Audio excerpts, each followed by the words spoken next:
Welcome to another episode of Strong Place. I'm Ayo Johnson, Executive Director of Mental Health America of Central Carolinas. And thank you for joining us. I just want to stop and ask if you would do us a quick favor and please like our videos, share our videos, and please subscribe to our channel. We are trying to get the word out about reducing and ending the stigma surrounding talking about our mental health. So it's always important to get those analytics up. So hit that like button and subscribe. And today I have with me phenomenal Felice Hightower-Britt. Felice is the dynamic force behind the Be Big movement, a powerhouse coach and therapist that is known for her unmatched ability to transform lives. She is a motivational speaker and author. Felice, you and I got a chance to get to know each other, and we met a few weeks ago, and I was just like, oh, I got to have you on the show because we had such an organic conversation that we'll talk a little bit about today. But I want you to just tell our Strong Place family a little bit about yourself. Who are you and all the things that you do? So I am Felice Hightower-Britt. I reside in Charlotte, North Carolina, by way of Brooklyn, New York. Okay. And the Be Woo, Big, Brooklyn. the Be Big movement, or Be Big collective, started from my early childhood. Now the idea about it didn't get dropped in my spirit till years later, like a couple of years ago, but it had a lot to do with, my history with trauma and mental health. And, I tell everybody that I'm a domestic violence baby. Mhm. So what does that mean? That means that I came into the world almost 4 weeks earlier due to domestic violence, and then growing up witnessing domestic violence Mhm. and abuse towards my mother, and how that affected me, and divorce and all those different things, and how it affected me in my life and the choices that I made.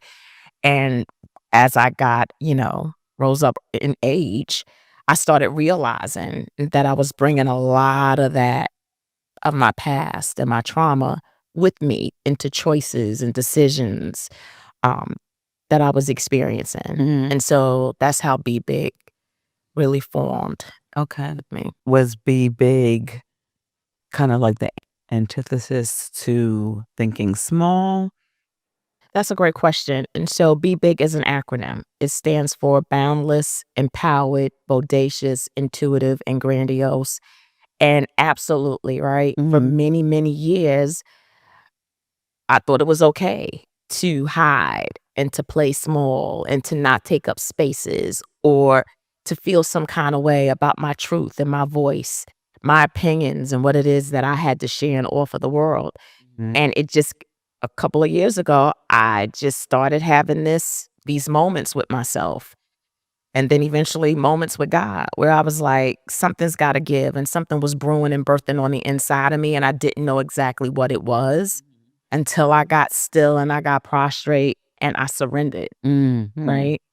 And in that surrender, that's where the download came. And that's where Be Big came. And it first started out with my book. So I do have a book called Be Big, Mhm. and it has a companion journal so that you can kind of do some exercises along with the book.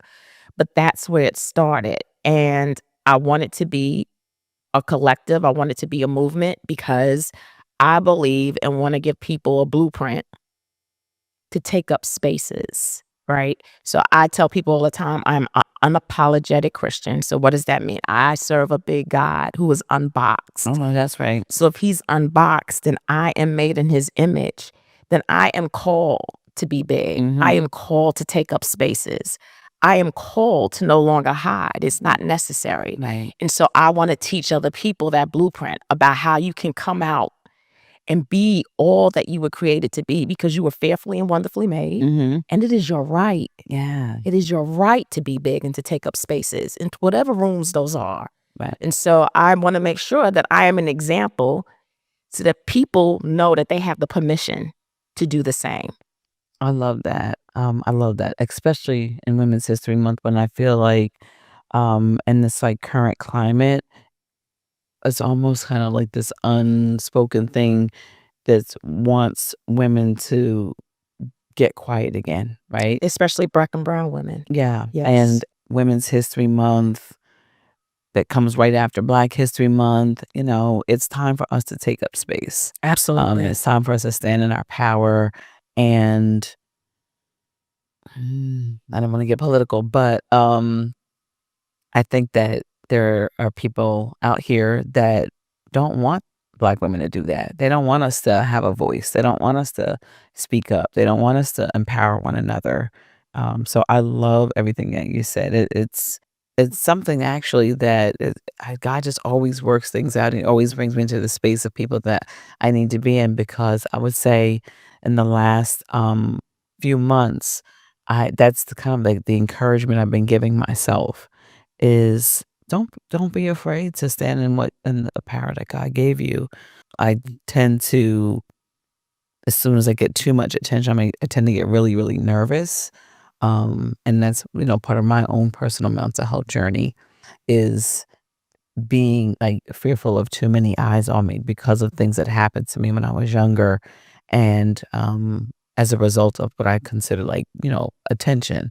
So now I don't know if I want attention on me, but that's the little girl in me. So what's your personal mental health story? Like, I think you shared a little bit of it with us, but how did that birth be big to a point where you just could not hold it in anymore? It's a great question. So, I grew up in the projects in New York. Mhm. Mom at that time had wanted me to have a better education, so she bussed me out, right? So I was the only Black girl in a lot of my classes in school. I Mhm. had a teacher in 3rd grade slap me. So Wow. I grew up a domestic violence baby who witnessed the trauma of domestic violence upon my mother. Mhm. My parents divorced. I am in a school where I am not accepted, right? I grew up with all these different traumas and experiences that a lot of Black and brown girls experience, especially being a darker skinned girl. Mhm. I tell the story of, I was called darky, blacky, big lips, you name it, like all kinds of stuff. And you don't know the power that those experiences has on an individual that we carry, and we don't even realize that we're carrying it through our years. But I was carrying all of that was wrapped up in unforgiveness, low self-esteem, sometimes having behaviors, right, Mhm. where I put up walls and defense mechanisms because I had to protect myself. I had to Mhm. protect myself from different people to make sure I wasn't repeatedly getting hurt, but Right. I was bringing all of that into all the different spaces that I was going into, and I wasn't recognizing it. And Mhm. I was justifying it, or I was trying to explain it away, or I was making excuses as to why I was not living the life that I was purposed to live. Right. Dealing with imposter syndrome when I was in corporate America. Mhm.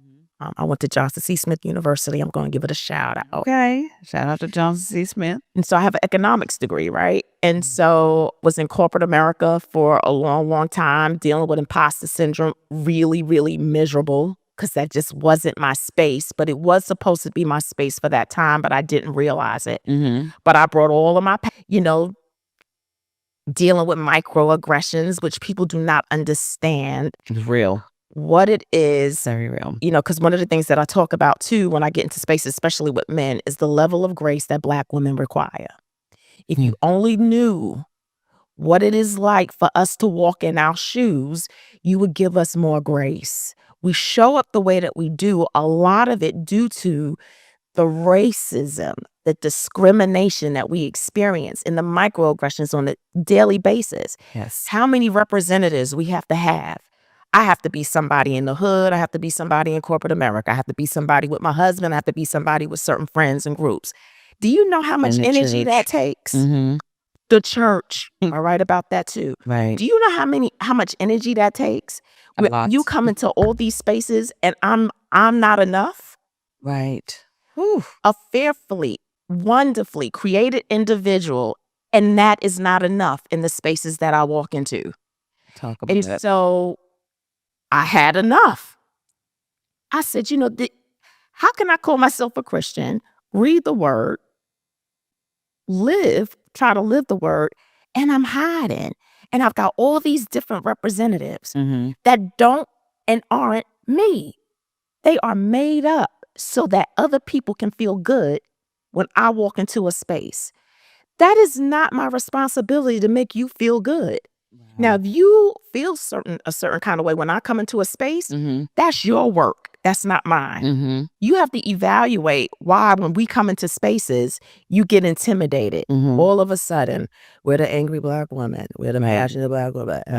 You can't even respectfully disagree without being labeled. They love throwing that on us. Yeah. When all we are just these powerful, beautiful, magical creatures. And why is that not enough? And why does my light, when it comes into a space, intimidate you? That is your work. That is not mine. And so I had to just get still and realize and be okay with one representative. There's nothing wrong with me. Now, please know I am imperfect. What does that mean? That there is always room for improvement. There's always room for me to be better. But I am enough. One representative in whatever space I'm in. And if you can't accept that, you go see your therapist and figure out why. Right.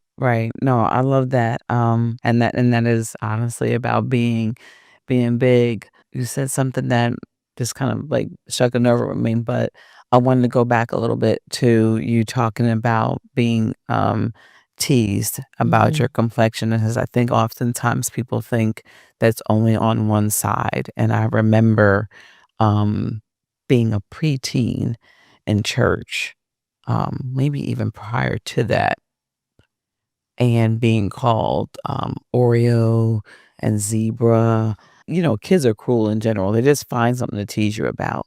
But I remember being like really hurtful was one, I'm not half, I'm not mixed. So both of my parents are Black and African American. And it just being like one of those things where you can't even feel safe in your own skin. And the weight of that, I definitely can empathize with that. And my younger sister is brown skin, and she would always say, you don't have a clue like what it feels like to, fail the brown paper bag test, or not know if you're gonna pass it, whatever. And that wasn't something that was even an issue in my family. But I think that's the societal stereotypes. She would assume that I had it easier and had it better, and I'm quite a bit older than my siblings, so a lot of stuff I like endured before they were even born, not being treated well. So it was like, you tease if you like, you tease if you dark. At this point, as being a Black woman, sometimes just it doesn't always feel safe, right? That's the grace, right? And so when people meet us, a lot of times, I tell people just wait a little bit.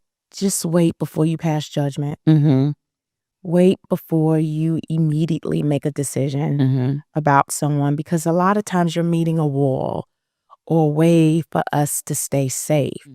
But if you can just hold out a little bit, you will get to the real individual, right? And we are the most loving, kind, nurturing, empathetic, loyal, faithful people you ever want to meet. Capable, able, Intelligent. all of that. If you just hang out a little bit to get past the walls, if you realize how much we go through to still be here. Right. Yeah. And you and I guess I've talked a little bit about this before, but and neither one of us are men, so we can only use our own experiences. But you are a licensed mental health professional. Why do you think men, in particular Black men, tend to not give Black women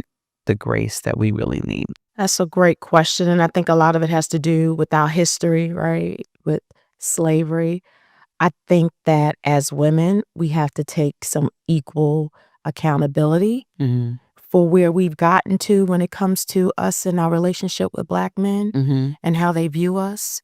A lot of times, I think what happened was Black women, there's a saying, Black women raise their daughters and they love their sons, right? Yes. Yes. I grew up in a household like that where I became my mother. She parentified me really young, right? So what does that mean? That means that when her and my father broke up, I became her personal assistant, right-hand man, probably boo, who knows? Mm-hmm. But I stood in the gap. And so I had to grow up really fast. Yeah. And it was so much required of me, I had to get good grades and I had to make sure that I got my brother home safely.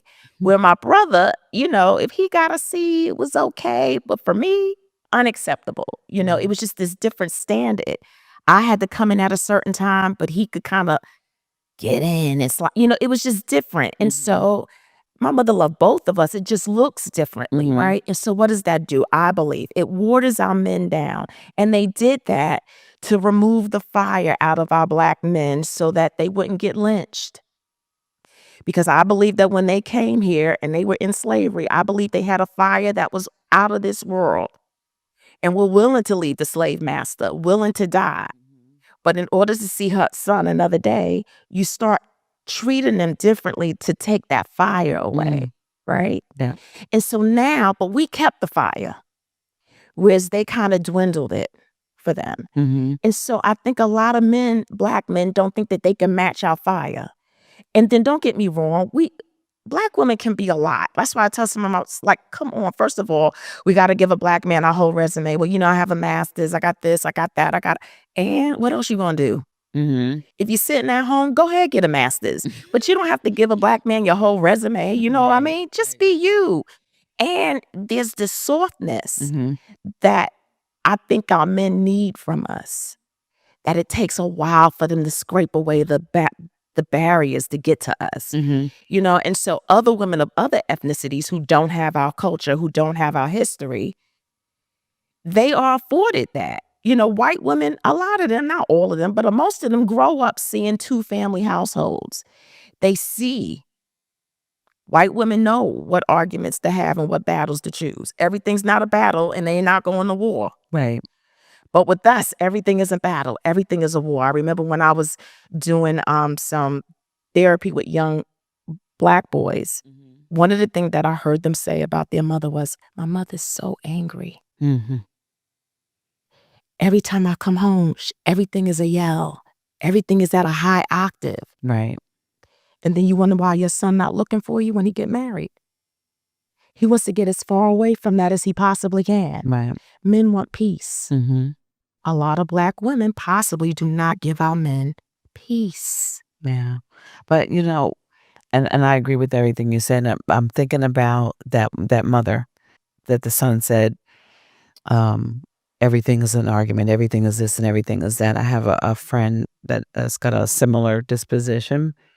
And one of the things that I realize is that unhealed, untreated mental health challenges, the hurt, right? The nobody protected me, nobody, came for me. And some of that also is that parentifying and policing from their mothers.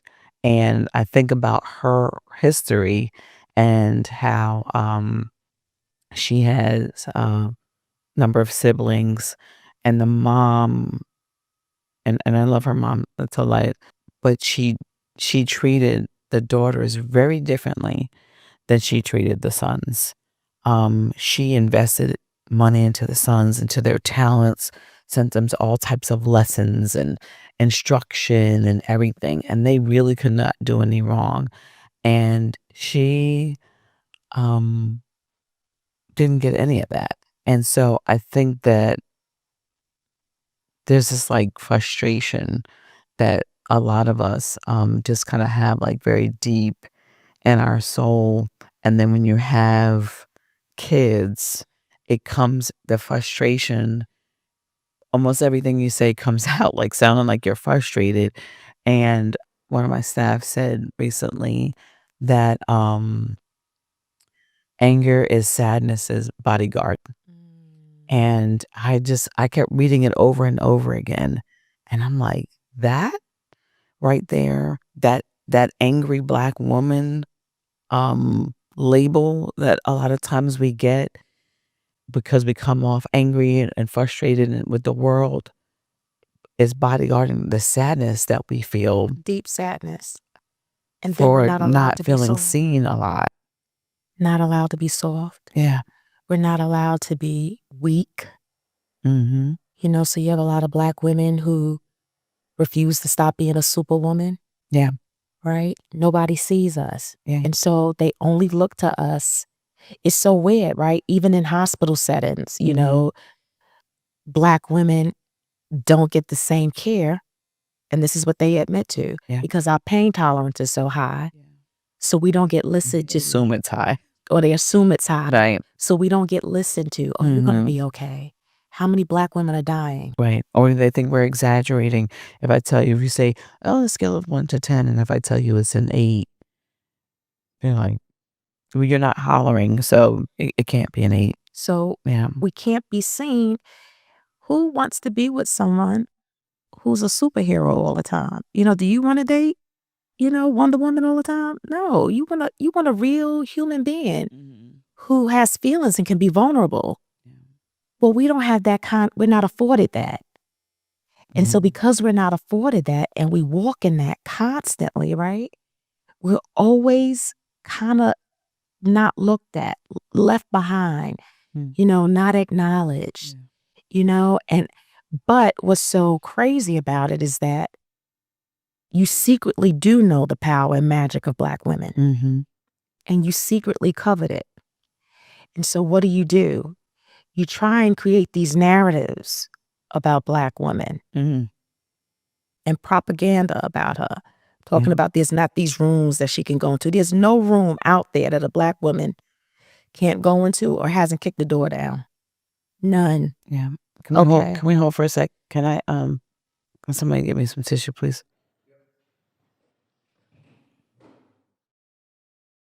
And so, you know, we play the superwoman role when honestly, we're just women who need rescuing too. You know, nobody comes to rescue us. And then we get all these ridiculous labels. Like, we're the only ethnicity that can't want our men to do for us. Okay, like, I talk about that so much now. why wouldn't you want to take out my garbage? Why can't I ask Why you for wouldn't you? Yeah. Why wouldn't you? We're married, want to pay the mortgage. Why wouldn't you want me to be the queen? But for Black women, we're labeled gold diggers. For white women, that's just, you know, do you know how many checks getting cut for them? Huh? Yes. That's why when you go to lunch, there's cars running around all the way because their husbands are at work while they at home, out having lunch with their girlfriends, driving up traffic, right? Because somebody's cutting a check for them, but they're not a gold digger. What is wrong with you taking care of your queen? Right. And why do you label us for knowing that that is something that is supposed to happen? Right. Why don't you know that? Right. Why don't you want to be good to us? Why not? Right. And so, I do believe that people secretly covet and know the magic and power of Black girls. They do. They know it. And so, because if you didn't know it, why do you try so hard to keep her down? If you didn't know my secret power, why are you trying so hard to make sure nobody else does too? Because you do understand. You do know what we are capable of. Think about it. I'm not getting political, right? Please know I'm not. And I don't care what people believe or whatever. But in 3 months, did you see what Black women did? Wholeheartedly with Kamala. In 3 months, that's all she had. And Black women rallied together like never before. And had she had a year, had she had a full year, she probably could have won. Because Black women galvanized, strategized, and made magic happen in 3 months. That's power. Yeah. And we only, 6.5% of the population in this country? Right. If you break it up in half, that's power. My pastor, husband, my team, will often say when she walks in the room, she knows help walks in the room. And I often wonder why Not all of our mix. I know I have a lot of really, really great, strong, powerful, loving, and respectful Black men in my life. So this is not all of them, but you mentioned about why we're called this, we're all that, right? And so, there's like that term, the podcast bros or whatever. And so it's alarming the number of Black men with microphones that don't really have a lot of positive things to say about us. And I think that some of that comes from that power, you know what I mean? Maybe the fear of that power. You and I were talking about how do we heal the Black community? How we heal Black families? How do we make it the norm and not the exception? And one of the things that I'm so passionate about men's mental health and especially Black men's mental health is because I really feel like if we don't end the stigma around Black men being able to talk about their mental health and be able to get vulnerable and to let their guard down, because right now I feel like it's this kind of like what comes first, the chicken or the egg, right? We put in the cart before the horse. I feel like a lot of us are waiting for um we're just we're just waiting for us to be able to be and walk in our superpower and not be threatening. Right? But Absolutely. we're help. We are not a threat. We are literally, that's why the Bible calls it help meets, right? We are literally designed by God to be help, but we are labeled as threats. And sometimes so much of it comes from our own community. Absolutely. There was so much being talked about, oh, Black men are not gonna vote for Kamala. And then when you look at the statistics, actually they did. But the rhetoric was, no, they're not going to. We've talked about this, but how do you think that we begin to like kill these spaces so we're not seen as threats, we're given the grace that we need, and that we also can come into spaces not always with our guard up, not always angry. How do we show up as help, So we and be appreciated, you think? we have to do our own individual healing, right? Mhm. And so, I'm on a mission, right? Because I love working with women. How do we heal from our past traumas, right? Mhm. I know a lot of my guard came up because I remember the day my dad walked out. I remember. And I remember saying to myself, what did I do that caused my daddy to leave? What could I have done to make him have stayed? And so what did I do? I made choices with the way that I picked certain men, right? And then even with the men that I picked, I still didn't know how to bring a whole human being into that space. Mm. And so the healing has to start with the individual first. First, to realize that you are enough, Mhm. that you are loved, but you must first love yourself first. Mm. Because you cannot possibly have somebody love you if you haven't done the work to love yourself first. Well, first, how dare you? How dare you require somebody to love you and you haven't done it yourself? Right. So we've got to learn to love ourselves anew and to know that we're enough to make and look at our past with a new lens, a new perspective, because with all that trauma and all that pain, it helped to make me who I am today. I stand here today on that pain. I stand here today with that trauma. I am better today because of it. Mhm. And it doesn't define me, it only helps shape me, Right. right? And so I have to heal. And then we have to learn how to have a new relationship with our men, to let them be our head, to let them fall down and make mistakes, to trust that who they were created to be, Mhm. that we are there to help them to do that. Yes, we are electricity. Electricity needs a head, but that's it. Mm. You let electricity go, it's going to burn everything up in its path, Write right? it down. It must have a head. Right. And so what does that mean? That we are out of order. Mhm. We are out of order and we're paying for it. We got to get back in line. We got to get back in alignment with our creator. and his original intent. Mm-hmm. And then we got to start to look at our men differently and trust them to fall, make mistakes, Mm-hmm. and that we'll be there, right? And then our men have to understand that we're your neck, that your head can't move without that neck. Mm-hmm. So you have to understand that we are your partner, Right. and that if you fall, we both fall, right? But with electricity, you ain't falling with electricity. Like, this is magical, right? Like, Right. seriously, when you Right. got a good woman beside your side, you're not falling nowhere. Just look at us. Mm-hmm. Look at what we've come through, and we still here. Yeah, when you started talking, I started thinking about I read someplace about how you see a lot of like men, especially white men, be able to like rise in the ranks politically, corporations, whatever. Very few of them are unmarried. Very few. Because they are cultivated and taught very young that you that woman is your superpower, right? That is your strength. That there's something about having that woman as your safe space and your helpmate.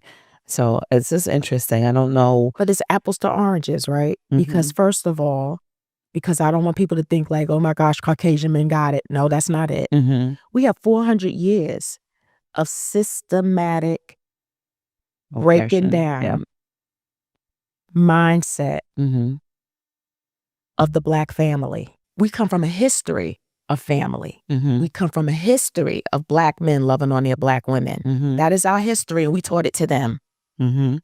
But when we got here, they were strategic about how they broke down the Black family. So it's not that we don't want to teach our men how to be men and to love us and to marry us. So it's apples to oranges. But reality is yes, white men know to get married, but they also know spiritual law, which we have got to get back to. Right. They know it. Yeah. And so they know the laws and they work them. The laws work. They work if you work them. Mm-hmm. And so they know, right? They know the principle that says, he who findeth a wife findeth a good thing. Mm-hmm. And blessings come upon him. I don't know why. I don't know. Y'all need to read that scripture, right? He who findeth blessings shower men when they get married. Mm-hmm. Okay. Yeah, that's good. Mm-hmm. That's really good.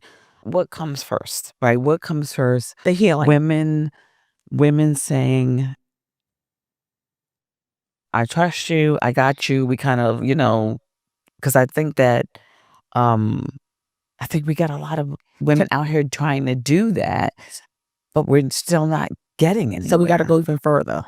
Mm-hmm. We got to go even further because I'm big on identity, right? Mm-hmm. You don't know who you are and what it means to be you. It's kind of like a self-hate, right? Mm-hmm. We got to get back to identity. We got to start teaching our kids our history. That's where it starts. When you start teaching your children who they are, that we were the creators of civilization, Mm-hmm. kings, priests, royalty. We created all systems, mathematics, all of that. When they start seeing themselves accurately as true Black melanated individuals, when we see each other, we see ourselves and we see our priesthood. And we say, I want that. But the reason why we're not getting together is, I think it's self-loathing. I think it's self-hate. And I think it's a lack of identity. Because when you know who you are and you love it, you want it and you want to replicate it. Right. And so I think it starts with that. Now, you got this thing where woke, I don't know why, like they always take our culture and twist it and abort it and make it something irrelevant, right? Mm-hmm. We have got to get our children woke again. We have got to teach them who we are and what it means to be us, and to love us with a fire like never before, so that when they see each other, they want to replicate it. Right. Okay.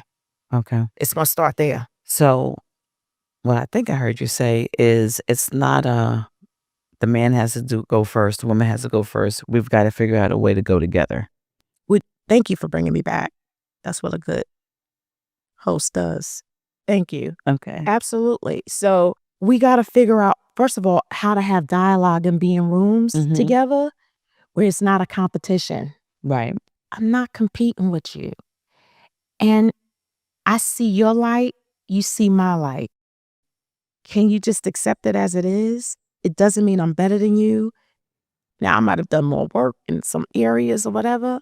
Can you just applaud me for that? And I applaud you. Mm-hmm. I'm not competing against you. You're my brother. And then we've got to see each other properly again. Mm-hmm. We're not just these sexual beings, right? Mm-hmm. I am a human. Mm-hmm. Can you see me as a human who deserves respect, dignity, a good conversation? If we Right. can greet each other there first, Right. that will allow us to open the door to have dialogue, to just sit.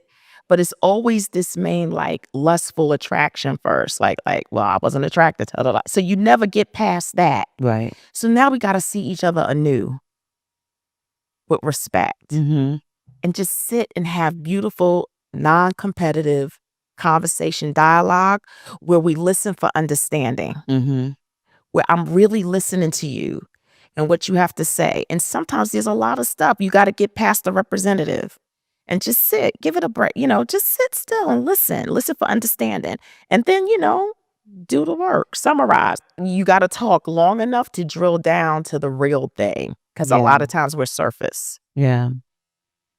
I think I know for me, I think also a lot of women were looking for leadership.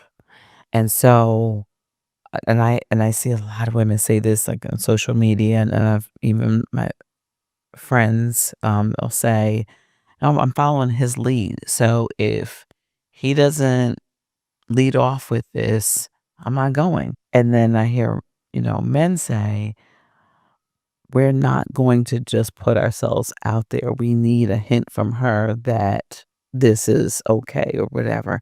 And I feel like we're going to constantly be at a stalemate if you're always waiting for him and he always waiting for you. How do we move? We need movement. We're out of order, right? I say it all the time. We're out of order. Men were created to lead. Mm-hmm. They don't know how to. And so we as communities, I admonish men who are doing well, go back and get that young boy, teach him, instill in him leadership skills. Mm-hmm. You were created to take charge and to lead. Right. A woman is only as good as your leadership. So, Right. right, absolutely. And so now they feel intimidated, like they don't feel courageous enough or bold enough Right. to do that thing. So they are waiting on us, right? Mm-hmm. And so it's almost like this ridiculousness that's happening, right? Because I'm waiting for you to lead. You feel Mm-hmm. too intimidated to lead, but you have to Right. because we want to follow you. Right. Right. You have to. You have to lead us, and we want to be led. Mm. And then when we feel like we can't be led, we push you out the way, right? Like, look, get on out, look. Because we do know how to lead. We were taught, right? That was the breakdown. And so we do know how to do it. And so now we have to teach our sons how to lead and then give them permission. And then and then when you are in relationships with men, let them fall so that they can figure it out. Because what we do is we're holding our breath like, oh my gosh, the light bill not going to get paid because he don't know how to, like we holding our breath, Mm-hmm. right? Mm-hmm. And then we don't allow them to just naturally figure out because I think their nature is going to rise up in those situations Mm-hmm. when they're forced to. But we kind of remove that and take it back from them. Like, I'm not sitting in this house with no lights. So, Right. so we take it back. And then what does that do? That brings them down a notch. Yeah. Right. I'm just having this conversation. And we other day. contribute to that. Yeah. Right. Yep. So I take full responsibility. Yeah. And For the and role. this is not even just a black thing, right? As I was actually talking to one of my male staff a couple of days ago, and who's not black, and we were talking about the communication and the communication breakdown between men and women, right? So this is like race aside, and how we think and we process differently. So him and I were using, like, the analogy of, taking the garbage out or doing something around the house, and how we'll get frustrated as women when men don't do it in the time frame that we want it done. And so then oftentimes, we'll do it, or we'll figure out a solution or work around him. And he was sharing me the story about when his wife asked him to fix something. And, he just was distracted, whatever, didn't do it, and didn't understand the immediacy of her request. And so he overheard her telling her mom or something that she was gonna call a handyman, or she said to him, I called so and so to come and fix it. And he got frustrated, like, I was gonna fix it. But the communication breakdown was, in his mind, you just told me to fix it. You didn't say when, you didn't say how important it was, how urgent it was. And our minds oftentimes with women, we have a time frame that we set in our head that we don't always externally communicate. So he was just saying, no, we need real clear instructions. So if you need me to fix the leak on the faucet, you need to tell me that you need that fixed by 8 o'clock, or I may wait until the weekend where the woman is driving her crazy that the faucet is still dripping, And so I think a lot of it, I think, is just our difference in our communication styles and how we process information, gender differences. And it's not even a lack of, it's you not giving thorough instructions, right? You Right. just got to complete the Right. instructions. Can you And fix the faucet? because men Yes. do want to get things right. Yeah. They do. If you understood that Mhm. men want to get things done right, Mhm. you have to tell them how to do it and how you want it done. Right. And also, we got to breathe and relax, right? Nobody's going to put none of that on your tombstone that you had things done at 8 o'clock on the dot. Right. I'm like, because some of the things that we make issues Mhm. aren't issues. Right. Now, really, if the toilet is overflowing, that's one thing. But sometimes we create these tensions Mhm. that are not necessary. Give full and complete directions Mhm. about what your expectations are, Mhm. and then give people room to be who they are, right? Right. Because he's not your child, Mhm. that he is to be instructed on, well, I want you to do this and it's got to be done by 6. He's a man Right. who wants to get things done right for you. Mhm. Then give him some space to get it done, and you go breathe, go out, go shopping with your girlfriends, Right. And do I think something. Don't it be could thinking be about, you know what I the mean? way we ask also, Right. right? So it couldn't be, "Hey, hon, do you think you could get the, the faucet to stop leaking by tonight because someone will wash the dishes," or whatever, you know what I mean? Or, "Hey, I noticed that the water bill is a little bit high, probably because our faucet is leaking continually." So I do think that it's, um about the way, yeah, we communicate, Well, and respecting the space to let him do it when the way he wants to do it. right, Yeah. because, we want people to jump to everything, Mhm. and that's just not that's not just this people are gonna get to he's gonna get to it, Yeah. right? You're a real laid back woman, Felice, 'cause let me tell you, most I women am are a like, type B. I really am a proud one. and I am super tight A. I am super type A, and definitely have, like, time frames. I'm not gonna say I'm a super type A, because sometimes I'm just like, "Okay, it's whatever," but I do have strong type A tendencies, yeah. Well, I just think it takes away from my joy, right? Mm. Everything is not a fire, and there's so much other things that I can be a part of, and besides the that's just me. Right. Yeah. Gotcha. I really have enjoyed our conversation. I would love to know, just in the spirit of Women's History Month, what woman has impacted you, not related to you. So a woman, not family member, you feel like has had a significant impact on your life. That's a great question. I sound like everybody else. I'm thinking about my the town that I grew up, because I was gonna say my mom, but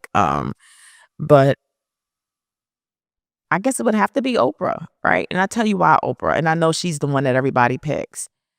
But I think about her history of trauma, Mm-hmm. abandonment, low self-esteem, Mm-hmm. and how she literally used all of that to be the powerhouse that she is today. The work that she put into herself to be a better woman, a better individual, and an example, right? In so many different ways for so many different women. And I had the pleasure of meeting her. And so I would have to say her. Yeah. All right. Well, to be honest with you, you were my first Oprah answer. Nobody else answered Oprah, so you're in good company all by yourself. So that's Okay. great. I really enjoyed our conversation. I think that our audience is going to get. I know that they're going to get a lot out of this. I know I did. We could have definitely easily talked for another hour, and so I had to have you back on one day for us to just finish our discussion because there's so many more things I really wanted to ask, but. Um, Share with our audience how they can find you if you're on social media, if you have a website, if you have a business that you want to share, to share with our audience. Well, first I want to say thank you Thank you. for giving me space, right? I think you're really doing wonderful things and you're great, really good to talk with. I enjoy sitting with you. So thank you for that. Thank you. I'm the big.coach on Instagram. I'm Be Big Coach and Be Big Collective on Facebook. And I'm also my website, www.thebebigcoach.com. You can also find my therapy services on there as well, because I try and do a hybrid approach of therapy and then when you get healed, some coaching. And so I just want you to know that you were created to take up space and that your gifts will make room for you. Thank you. Thank you. Thank you again for joining us. And thank you for joining us in another episode of Strong Place. I'm Ayo Johnson, Executive Director, Mental Health America, Central Carolinas. Please don't forget to like and subscribe. And until next time, we'll see you.